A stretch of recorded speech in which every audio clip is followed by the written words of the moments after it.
What if I told you in just 30 days you could have fewer cravings, a less puffy face, more energy, and even lose fat, all without counting calories? The secret?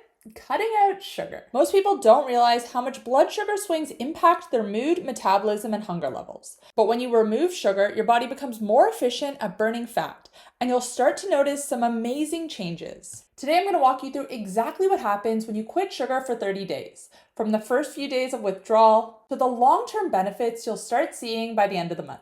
Hi, I'm Kait, a nutritionist who specializes in blood sugar and insulin resistance. I have helped hundreds of clients balance their blood sugar naturally and transform their health. So let's get into it. Most of us are eating way more sugar than we realize. Sugar is in everything, from obvious sources like dessert and pop to hidden sources like bread, sauces, and even healthy snacks. Refined, simple carbs like white bread, crackers, and pastries break down into sugar quickly in the body, even if they don't taste sweet. When you eat sugar, it's digested rapidly and causes your blood sugar to spike quickly, which leads to an insulin surge to bring it back down. The problem? This crash makes you crave more sugar, creating a vicious cycle of highs and lows. But when you cut sugar, your blood sugar levels stabilize, which triggers a cascade of positive effects throughout the body. People with insulin resistance, prediabetes, or type 2 diabetes may experience slower or more variable improvements.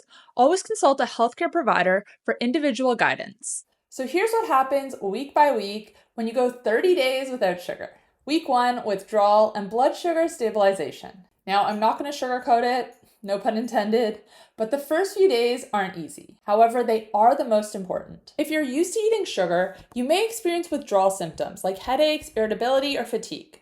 This happens because your brain is used to sugar spikes for quick energy, and now it has to adjust. By week 1, your body starts to regulate blood sugar better, and you're going to experience fewer energy crashes. But like I said, you might experience withdrawal in the first few days. Some tips to manage this are to make sure you stay hydrated, and especially make sure that you're hydrating with electrolytes. When we eat less sugar, our bodies retain less water. This is part of the reason why we become less puffy. But when we retain less water, we also retain fewer electrolytes, so it's important to replenish them. You can do this by adding a pinch of high-quality sea salt to your water or using an electrolyte that doesn't have added sugar. I recommend Sodi's Everyday Hydration Salts. The next thing you want to do is make sure that you're eating enough protein at every meal. Make sure you're getting a bare minimum of 30 grams. When we get enough protein in at our meals, we have fewer cravings. And you can also swap sugary snacks for snacks that are high in protein and fat instead, such as nuts, cheese, or Greek yogurt. The best part is that if you can push through these next couple of days,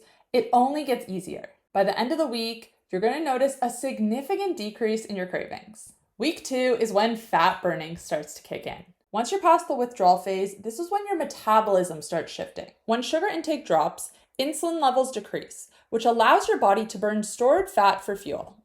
Blood sugar swings become less frequent, meaning fewer cravings and more stable energy. Many people also report less bloating and a less puffy face by week 2.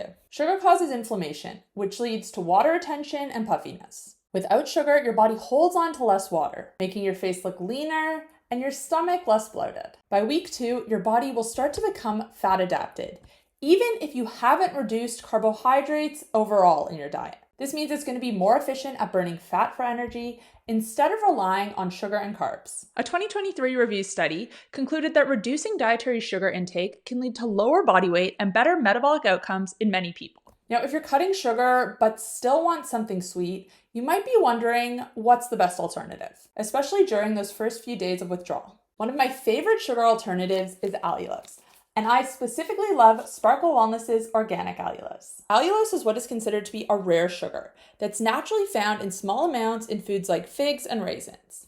Even though it tastes like sugar, your body digests it differently. It doesn't cause a blood sugar spike, which makes it an excellent option for people watching their glucose levels. Allulose does not raise blood sugar when taken alone. However, it may not have the same effect when consumed with a high-carb meal.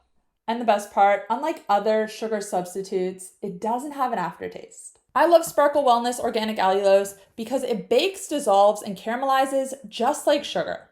It works in coffee, tea, and desserts without affecting flavor. And there's no bitterness or weird aftertaste like some other sweeteners. You can head to healthcoachkait.com/allulose to check it out. And they've kindly given me a code for 20% off to share with you guys. So that is Kait20. Make sure to use that at checkout. But now let's get into what happens at week 3 and 4 when you quit sugar. Week 3, your cravings are going to disappear and your inflammation will drop. This might be a week where you notice the biggest changes. Cravings for sugar will almost completely disappear. Your skin might look clearer and less puffy due to lower inflammation, and many people even report better digestion, since sugar feeds bad gut bacteria and contributes to bloating. Sugar triggers chronic inflammation, which affects everything from skin to joints to digestion. Without sugar, your body starts repairing itself, leading to smoother skin and less stiffness. By week 3, most people also feel a lot more energized. Week 4, your body is going to be fully adapted. At this point, you're no longer reliant on sugar for energy. Your metabolism is running more efficiently on fat, and your metabolic flexibility has increased. Your body will be better able to switch between burning carbohydrates for energy and fat for energy. And this energy will be stable. No more crashes or afternoon slumps. Many people also report weight loss, especially around the face and midsection. But why does quitting sugar impact fat loss, even if your calories haven't changed? Less sugar equals lower insulin equals more fat burning. Insulin is known as the fat storage hormone. When insulin is high, it signals the body that energy is available and it puts fat burning on hold.